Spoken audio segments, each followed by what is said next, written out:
Up until recently, the Sega Model 3 UI has been really difficult to get hold of. Not only did you need to hunt it down, you needed to solve a riddle to be able to download it. But thankfully, no more. Sega Model 3 has a brand new updated UI that is freely available on GitHub. This new UI makes things so much more easier for absolutely everyone, myself included. So to celebrate this, I've put together a super fast setup guide for Supermodel. I've got a bunch of other setup guides for this emulator, but they're all about 25 minutes plus long because of the lack of UI. But now because everybody has access to a good one, I can focus on speed. So you want to download the emulator from the official Supermodel website, link in the description below. You want to grab the top one for the most recent version. Then you want to grab the UI from this GitHub page here. Again, I'll put the link in the description below. And you want to grab the most recent version from the releases section on the right hand side. Then just download it with this link here. Then you want to go to this GitHub page, which contains all of the pre-configured files for your specific controller input type. A whole bunch has also been pre-configured here, but for this video, we're just going to skim past it. And again, you want to download the most recent version from the releases on the right hand side. Now you're not downloading both of these, you're only downloading the one that matches your controller input type. Xbox controllers use X input and PlayStation controllers use D input, if that helps anything. And if you don't know what yours is, just give it a quick Google and it should tell you. Then download the one that matches. Once downloaded, obviously you want to unzip them like I've already done here. And you should have 3 files, the actual Supermodel emulator, the UI and the pre-configured files. So you want to open up the Supermodel file system, and then open up the UI file system. And you want to transfer all of these files across except for the README. So just select them all and bring them over to the Supermodel file system.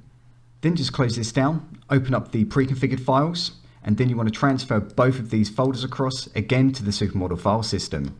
And you want to override any files that are already there. And make sure that you back anything up that you want to keep, because these will override whatever you've already set. When it comes to ROMs, you absolutely need to use non-merged ROMs and make sure they're from this set or newer. And once you have those, make sure that you place them in this ROMs folder in the Supermodel file system. Because not all versions are needed, only these 28 have been configured for. Now you can go ahead and start the UI. And the first thing you want to do here is set your resolution. I recommend setting it to the same resolution as your screen, if your performance can handle it. Another option you might want to change here, if you're on mid to good hardware, is the PowerPC frequency. Slide this all the way to the left until it says auto. This is the best option if your performance can handle it. But if you're on lower end hardware, leave this on 69. Also, if you're using a monitor that's faster than 60 Hz, Supermodel is probably going to run too fast, in which case you can activate this throttle option in the bottom right hand corner. And if that doesn't work, you'll need to restrict your FPS in your GPU settings. 60 Hz monitor users are good to leave throttle off and just let VSync get rid of the screen tearing and sort your frame pacing out.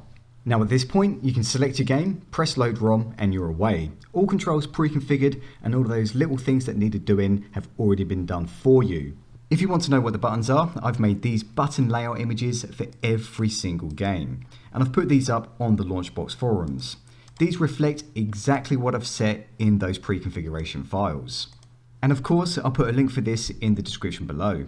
Keep in mind that any entries that have a circle in the AE column are games that have a ROM present in your ROMs folder, and it's a good way to keep track of what you actually have available to play. Don't forget you've got the widescreen hack to play around with, which is my favourite feature. Just make sure that you're using widescreen and wide background at the same time. And also you've got super sampling. This is very costly on your GPU and the vast majority of us are not going to be able to use it.